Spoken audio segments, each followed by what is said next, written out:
1, 2, 3, 4, 5, 6.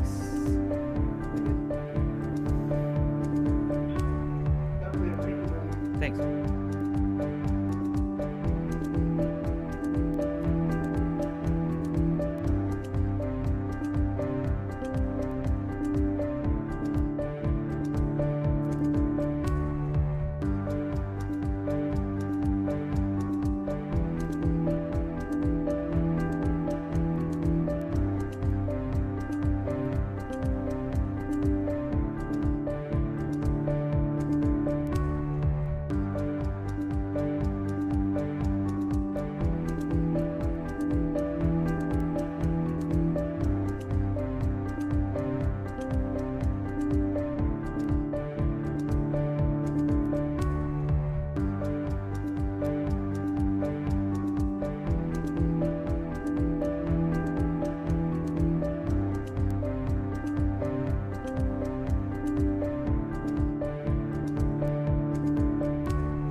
Good afternoon. This is the 2-minute warning. Please press 1 to ask a question.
Well, good afternoon, everybody, and thank you for joining today's update on COVID-19 in North Carolina. As of today, we have 210,632 cases, 1,495 new cases reported since yesterday, 956 people in the hospital, and sadly, 3,532 people who have died. Our thoughts are always with those mourning a lost loved one or fighting this disease. Today, we're cautiously encouraged about where we are in this pandemic. The key indicators we watch in North Carolina remain mostly stable. But I have to tell you that we see warning signs that the disease could spike again, here and across the country. The virus continues to spread, so we must take the next steps methodically and responsibly. And we must rely on North Carolinians taking personal responsibility to protect others by wearing masks and keeping their social distance. Our top priority remains getting children back to in-person learning in school. This marks a major shift for many families now and in the coming months, as many schools open their doors, some for the first time since this pandemic. Our stability is fragile, and with cooler weather and flu season comes new challenges. While we are methodical and cautious about easing restrictions, we need to keep using proven measures, wearing a mask, waiting 6 feet apart, and washing our hands often. But before we discuss the next phase, I'll ask Dr. Mandy Cohen, our Secretary of the North Carolina Department of Health and Human Services, to walk through the data. Dr. Cohen.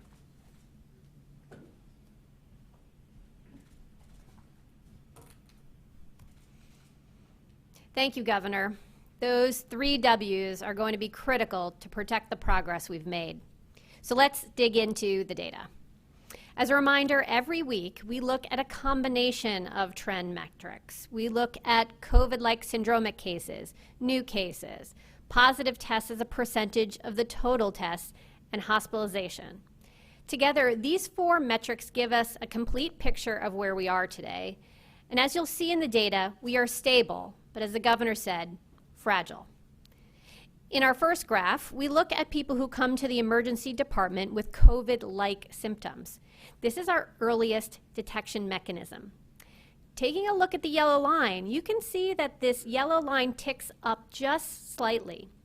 This slight increase shows that we are at this fragile time and we have work to do to keep us on track and keep that viral spread low, and we really want to see this trend decline. Next, we look at new cases. This first graph gives you a look at the trajectory of new cases each day since we had our first case back in March.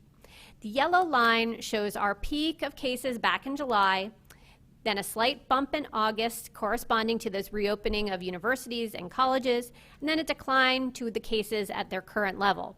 But let's zoom in to get a better sense of the current picture, particularly over the month of September. On the positive side, we are currently below our peak from July and August. However, you can see that when you look at that yellow line, our cases have leveled. While overall a leveling of this trend is a good thing, we want to continue to see our cases decline. We are seeing higher cases, particularly in the Northeast and Sandhills area of the state, but we all need to be working hard to prevent viral spread. Next, we look at the percent of tests that are positive. Here we see a positive trend. We have been at or just under 5% of tests coming back positive over the last 2 weeks. This positive trend is because of everyone's hard work. But you'll also notice the last 2 days, our percent positive ticked back up to 6%. So we must continue to work hard to keep our progress going. On our next graph, we look at day-over-day hospitalizations. You can see from the yellow line that this trend is level, and we maintain sufficient hospital capacity. So, okay, here's where we are. Surveillance data trended up very slightly. It gets a yellow line. North Carolina's trajectory of cases is level. It gets a yellow line. North Carolina's trajectory and percent of tests returning positive is level. It also gets a yellow line. And North Carolina's trajectory of hospitalization is level, but still high. This gets a yellow line. Now, to the capacity indicators. Regarding our testing capacity, folks are getting their results faster, and we're continuing our surge of no-cost testing events into October. However, we still want to see more testing being done, so this measure currently gets a sideways arrow. We continue hiring contact tracers to bolster the efforts of our local health department, and we've also launched our new exposure notification app, Slow COVID NC. So this metric gets an upwards arrow. Our PPE supplies remain stable, and we continue to distribute PPE across the state. However, the federal government is now paying for less, only funding PPE for healthcare workers, and not for places like school staff. So this indicator also gets a sideways arrow.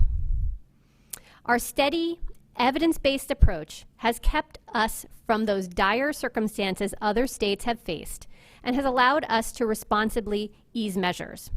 The day in, day out hard work of North Carolinians is making a difference. But, as I've said a few times, our progress is fragile. We cannot take anything for granted. Across the country, cases are beginning to increase again, particularly in the Midwest and the South. We're seeing a similar trend in countries around the world. So we're going to need to double down on our work to slow the spread of this virus to keep on the right track. The good news is we've seen what's possible when North Carolinians come together. We avoided the first and second peaks that much of the country, particularly the South, experienced. We can protect our progress by doing three things. First is practicing those 3 W's, wearing a face covering over your nose and mouth whenever you're with people that you don't live with, waiting 6 feet apart and avoiding large gatherings, and washing your hands frequently with soap or water or using hand sanitizer. Second thing, downloading the Slow COVID NC app so you can know if you've been exposed to the virus and can act quickly to protect yourself, your family, and your community. More than 80,000 people have already downloaded the app, so we're off to a strong start. And the third thing, things that you can do to protect your family right now, is get a flu shot. The governor and I got our flu shots last week. And remember, whatever your reason, get behind the mask. Thanks so much, Governor.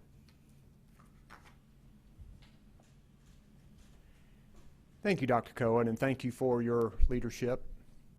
We're encouraged to see North Carolina holding steady, and because of our stability, today we're taking another careful step forward.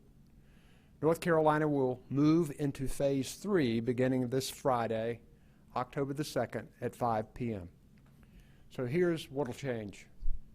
First, our at-risk population is still safer at home.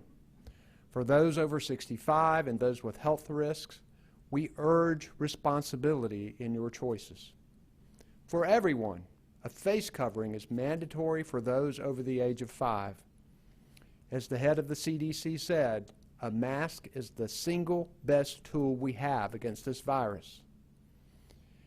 So in this new order, large outdoor venues with seating greater than 10,000 may operate at 7% occupancy for spectators with other safety protocols, as we previewed last week. Similar outdoor entertainment venues, like arenas or amphitheaters, may operate outdoors at 30% of outdoor capacity or 100 guests, whichever is less. Movie theaters and conference centers may open indoor spaces to 30% of capacity or 100 seated guests, whichever is less. Bars may operate outdoors only at 30% of outdoor capacity or 100 guests, whichever is less. Outdoor amusement parks may open at 30% occupancy.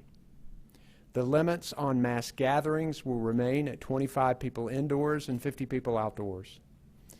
The 11 p.m. curfew on alcohol sales for in-person consumption in locations such as restaurants and now outdoor bars will be extended.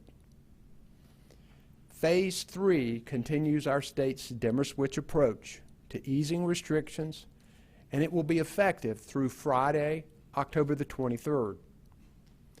I believe that North Carolina can do this safely. But so I'm clear, every gathering carries the risk of spreading this disease. Being safe means being smart and making sure others around you are doing the same. If you're still at high risk, you're still safer at home. If you're going out, do what works. Wear a mask, keep social distancing, wash your hands often, and don't patronize or go to places where people aren't doing that. Until we have a vaccine or a reliable cure, precautions like the 3 W's are with us for a while. Our children can go back to school, and our economy can fully rebuild when we're safe, and people have confidence that they can stay healthy. Every careful step we make forward, and every time we wear a mask and keep our distance, we are helping to keep this disease at bay and building a stronger North Carolina. Along with Secretary Cohen today with me is Emergency Management Director Mike Sprayberry. Nicole Fox and Brian Tipton, our sign language interpreters, are with us today. And behind the scenes, Jackie and Jasmine Mativier are our Spanish language interpreters. We thank the media for being with us today. We'll take questions now, beginning with the first one. If you can identify yourself and your organization, we would appreciate it. Thank you. Our first question is from Dawn Vaughn with the News and Observer. Hi, Dawn Vaughn with the News and Observer. Thanks for taking my questions. I wanted to ask about the percentages, and a little more details about why exact the 7% as opposed to 8-9% in the bigger venues, and then 30% for others. Well, first, we know that these arenas, it's important for people to keep their social distance. You know that when you get that many people together, if you have 3,000 or 4,000 people, which could be 7% of a larger arena, that if they all go together in one place, then that could be a significant problem. So not only do we have the 7%, which is a low percentage, but enough room to keep them safe and to keep them socially distanced, we also have safety protocols to go along with it. I know the Panthers and the Department of Health and Human Services have worked a lot on this, and I think one of the plans that they presented was around that figure, and it looked good and it looked safe for everyone. And I think that that was determined to be a good number for these sizes of arena, because we wanted people to keep their social distancing. We don't want them to gather in one place. We want people to be safe. We're trying to make sure we're using this dimmer switch approach in order to gradually get things back, but also protecting from the spread of the virus. You got anything to add to that, Dr. Cohen? Next question, please. Follow-up, Dawn Vaughn, News and Observer. Hi, thanks for taking a follow-up. On the dimmer switch and this end date of October 23rd, do you want to continue phases by numbers, or just make it a longer range and then decide when it's time as far as this exact time frame of different phases and the changes that makes? And also, how much longer do you think the mask mandate should be in place? Well, the second part of your question first. As I said earlier, I think the mask mandate is going to continue to be important until we have a vaccine or a cure to this virus. I think it's going to be important to protect the population. But I also think on the other part of your question that we will take these 3 weeks to examine the science and the data like we always do, and then make decisions as we get toward the end of this 3-week period about what more North Carolina may do. We made this 3 weeks because we know we're getting into cooler weather. And Dr. Cohen has expressed her concern about the potential for increased virus spread. We're seeing some increases across the country, and we want to make sure that we keep this window short enough so that we can react. And we hope to make some decisions. I hope we can keep our numbers down and stable and that we can continue to move forward. But we have to do this very cautiously. Next question. Our next question is from Dewan Hogard with ABC 11. Hey, Governor Cooper, Dewan Hogard with WTVD ABC 11. Thanks for taking this question. The first one would just be if we could get some more clarity with respect to movie theaters. You say 30% or 100 guests. Is that overall or is that per screen? And then secondly, maybe a question for Dr. Cohen as we approach Halloween. Any new guidance as if things progress the way that we would like them to, Halloween would fall after the end of phase 3? It is 30% per movie screen with also a 100-person cap, whichever is less. And there are safety protocols, guidelines put together by the department to make sure that people are safe and that you don't have gatherings in the main parts of the theater. I'll let Dr. Cohen address the Halloween issue.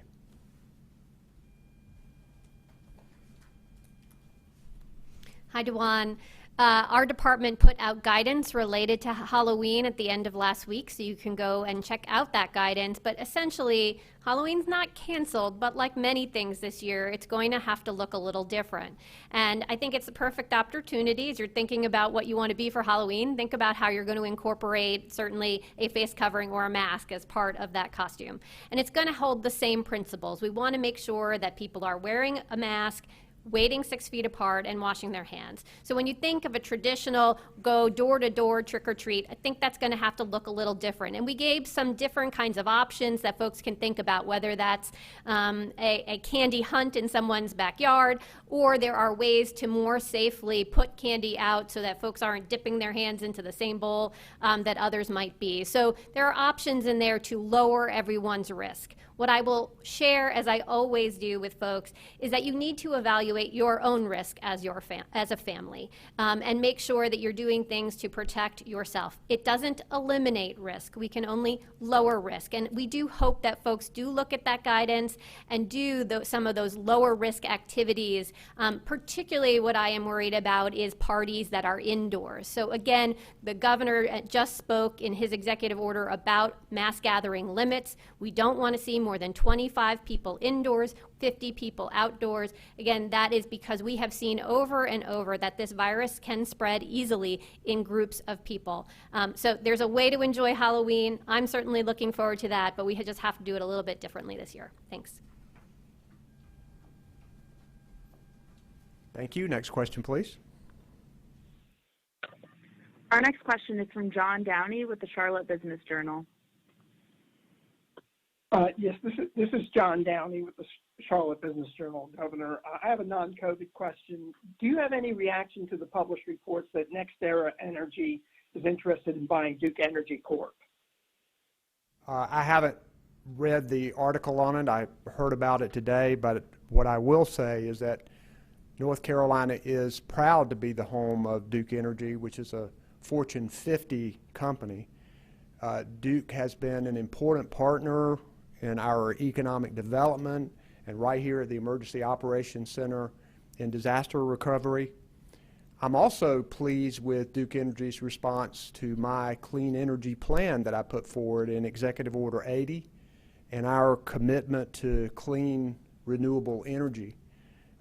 Duke's commitment to clean energy will set an important example, and it will help us move our state forward to a stronger clean energy future. Next question, please. Follow-up, John Downey, Charlotte Business Journal. Yes, you said you had not seen the articles. Do you have any independent information that indicates that offer may be out there? I don't have any indication on that, no. Next question, please. Our next question is from Brian Anderson with the Associated Press. Hi, Governor. Hi, Dr. Cohen. Brian Anderson here with the AP. I have a question for each of you. First for the governor. Can you commit to reopening schools that have students between the grades of 6th and 12th? We know K-5 there, but is there any sort of timetable on grades 6 through 12 specifically? And Dr. Cohen, I didn't hear any green really, and I didn't hear any red in the trends you were presenting. Do you agree with this decision to move to phase 3 that Governor Cooper has come to? Well, in the schools, it is our top priority to get all of our students back into in-person learning. It's, as we move through these phases, we're continuing to keep that as the main priority. Already we've given that option to make sure that everyone can do that in K through 5, but each community has different levels of virus spread, and they need to make these decisions themselves. Don't have a timeline on it, but just know that it remains a priority for us. Dr. Cohen?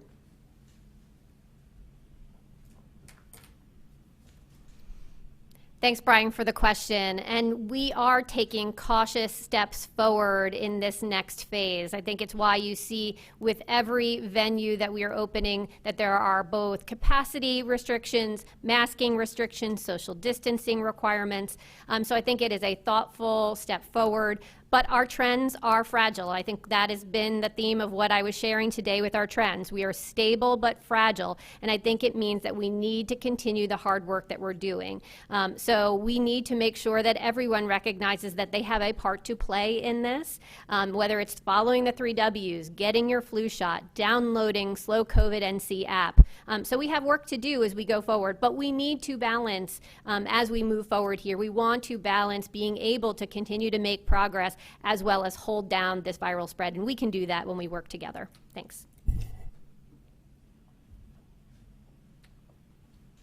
Next question, please. Follow-up, Brian Anderson, Associated Press. Hi, Governor. I'm just curious, how will you be voting this election cycle, and if it's by mail, what degree of confidence do you have in that process?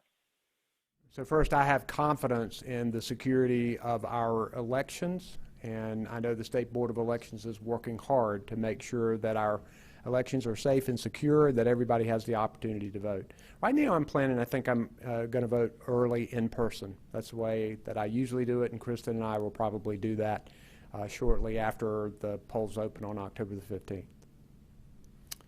Next question. Our next question is from Richard Craver with the Winston-Salem Journal. Yeah, yes, Governor. This is Richard Craver with the Winston-Salem Journal. And I was going to ask a question also of you and the Secretary. I guess, first of all, at this point with this limited introduction into phase 3, what do you feel like are the biggest challenges or biggest hurdles left in terms of what to reopen? Is it just the capacity, or is it a situation of there's still elements that you're still leery to reopen? And then the second question is, I'm sort of following up on questions from last week. Given the positive rate that has gone up in the last 2 or 3 days, have y'all seen any indications of any large events, whether it's the President Trump rally here in Winston-Salem or otherwhere, that might be contributed to that positive rate going up? So first, I think we are concerned about indoor events and indoor gatherings, and it's one of the biggest issues that we have. Obviously, outdoor gatherings, there's less risk. There's still risk there when people stand close together. They don't have masks, but there is more of a risk inside, so that will be a challenge. The other challenge is just getting every person to do his or her part. We really could beat down the spread of this virus if everyone had personal responsibility, was careful and cautious. Then we can move a lot faster when that happens. We can make it easier to get our children in school safely, make it easier to ease these restrictions, and make it easier to stop the spread of this virus. I know that we look at the positivity rate just like our other indicators. We try to look at them over a 14-day period. So we've kept this thing around 5%, which is where Dr. Cohen wants to be, 5% or lower. Yes, the last couple of days we've been up to 6% or a little over 6%, but that's one of the reasons why this whole thing is fragile right now, is because we know that as we move into the fall and winter that we may see an uptick. Dr. Cohen, would you want to comment on that?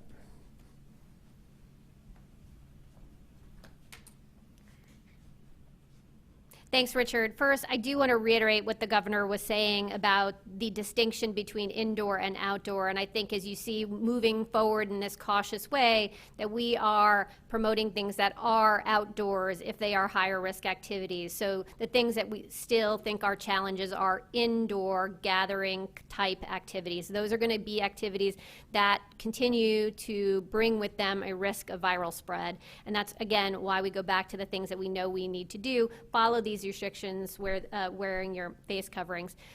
In addition, I think we are also seeing that there is spread of the virus even amongst family members, and particularly extended family. And it's why when we talk about wearing your face covering, we want to make sure that you are wearing it anytime you are not with the people who are directly with those whom with you live. So I think folks let down their guard a little bit if it's their close family or extended family, close friends. And so we just want to make sure everyone is remembering that. We are particularly seeing when folks get lax on doing the 3 Ws, wearing masks and staying socially distanced, that is when we're seeing spread of this virus. It can be in restaurant situations, it can be in religious settings. So we want to make sure that in all those settings we are truly abiding by the restrictions that are in place. It is meant to keep the virus level low so that we can continue to do these activities, but just do them in a modified way to allow us to both open things as well as keep that virus spread low. Thanks.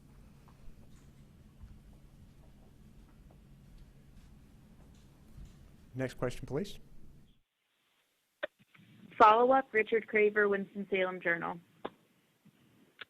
Yes, the follow-up question I had is that given how crucial North Carolina seems to be in terms of the presidential election, the U.S. Senate, and the like, have y'all been able to communicate and get, I guess, some cooperation with whether it's President Trump's campaign, Vice President Biden's campaign, Senate campaigns, in terms of adhering to the mask requirements, the mask gathering requirements, and things like that that y'all had started initially talking to a few weeks ago? We're continuing to urge everyone, political candidates, people who have business meetings, to comply with the executive orders, the mask mandate, the mask gathering limits, just to save lives and protect people.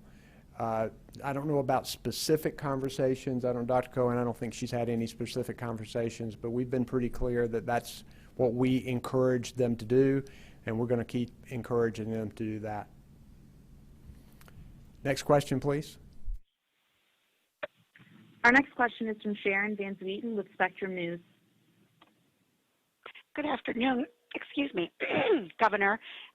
Illinois this week decided to go backwards and close indoor dining and make other changes because its positivity rate jumped. What kind of a positivity rate jump would North Carolina consider to further shut down what is open? One of the reasons that we are moving cautiously forward is that we don't want to go backward. We would not tie it to any one indicator. As we said all along, that we're looking at levels of positive cases, that we are looking at percentage positives, that we're looking at our hospital capacity, that we're looking at our testing capacity. We have several indicators that we look, and a combination of those indicators would tell us what we need to do next. It's something that potentially could happen in order to protect the health and safety of North Carolinians. That is our #1 priority. But one of the reasons why we are moving cautiously, and we are continuing to encourage people to take personal responsibility and to be careful, and for these restaurants that are open, for customers and waiters and cooks and everybody to abide by the safety rules so that we can go forward and so that we don't have to go backward. Dr. Cohen, you want to say anything? Okay. Next question, please. Follow-up, Sharon Van Zwieten, Spectrum News. Governor, after last night's debate, a lot of people are questioning if that remains a relevant method of campaigning and reaching out to voters at this time. Do you plan on doing any debates, and how will this shape your campaign? Yes, we have a debate. I have a debate scheduled, I think, October 14th, and do plan to take part in that debate. Hope we'll be a little nicer to each other. Next question, please. Our next question is from Travis Sane with WRAL. Yeah, hi, thanks for taking the question. Dr. Cohen, in some states, we've seen contract tracing efforts lead to the release of kind of a rundown of an example of how the virus spread, describing super spreader events. And what I'm wondering is, have we had any super spreader events in the last couple of months? Is that one of the primary ways this is moving now? Is it more, as you said, between family members? Can you kind of give us an idea of what our contact tracing is telling us specifically about how this virus is most likely to move right now? Travis, thanks for that question. The virus moves in a number of ways. As I was mentioning before, it tends to move actually for folks who are in extended family, close family, and friends, right? So again, I think folks are letting down their guard when they're with their extended family or friends, and again, why it's so important to make sure you're wearing your mask, not just when you go to the grocery store, but even when you might get together with those closest to you. The other places we continue to watch are in congregate living settings, whether that is a correctional facility, a long-term care setting, a homeless shelter, a farm worker living area. So those are places that we're going to always continue to work on. I think we've made a lot of progress, but anywhere that that folks are living in closer quarters, that virus is going to spread. I think the third category are those kinds of gatherings that you've mentioned, and many of our local health departments have put out information about these events in various ways, whether that happened at a restaurant or a religious setting. We've seen it obviously at our universities in higher ed, sometimes in a dorm, sometimes in a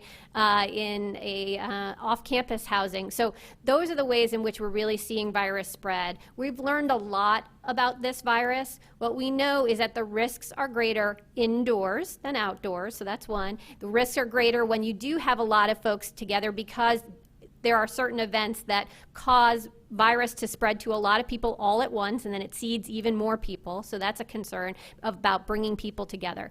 And it's why those 3 W's map to exactly the way in which this virus spread, and that's why you want to be wearing a mask, waiting 6 feet apart, and washing your hands. That's a tried and true way in which we're going to live with this virus, but still allow us to make progress as we were talking about today. Thanks.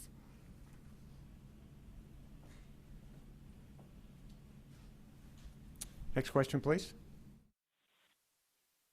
Follow-up, Travis Sane, WRAL. Thanks for the follow-up. I want to make sure I'm understanding the outdoor bar restrictions. They're fairly complicated. I'm assuming there are a number of bars that have not had outdoor seating before and thus do not have an outdoor occupancy capacity. Am I reading this correct, that in that case they would be limited to no more than 7 customers for every 1,000 square feet of the outdoor area? Do that. Hi, Travis. That's exactly right. We recognize that outdoor capacity is not always a thing that someone is zoned for. And so, yes, we sort of have a proxy for what does about 30% of a space look like. And so that's how we came up with the 7 per 1,000-foot guidance that you see in the executive order today. That's exactly right. Thank you. Next question, please. Our final question today will be from Derek Dellinger with Fox 46. Thank you for taking my question. This is Derek Dellinger with Fox 46. We've spoken with bars and at least a couple of other businesses that say that they've gone into debt just to stay in some semblance of not entirely closing. And they say even reopening with restrictions, it's not enough, and they're on the verge of collapse or have collapsed, and whatever help that they've been getting simply, they say, is not enough. Is there any additional help that the administration or that you want the legislature to do to further offset the losses that they've seen? So we asked for some significant funding for our small businesses to help them with paying their debts, their utilities, their rent, their employees. Money has been put forward for that, and applications are ready to be taken for that. But I asked the General Assembly for more than they ended up appropriating. We need to do more for these small businesses. We need to help them in several ways. We need to provide assistance for them, but we also need to work hard to slow the spread of this virus, because a lot of businesses, most of North Carolina is open, and a lot of businesses don't have enough customers because people don't feel safe enough to patronize them. And what we've got to do is to lower the spread of this virus so people will feel safer. And that's why I mentioned earlier that that's the way for us to really get our economy fully going, is to deal with this pandemic. Let's don't pretend that it doesn't exist. It's out there, and it's making people sick, and it's killing people. And we have to step up and do what we need to do to slow the spread. That's going to be the way we save lives. It's also going to be the way that we continue to push our economy forward. Thanks very much for joining us today, and stay safe out there, everybody.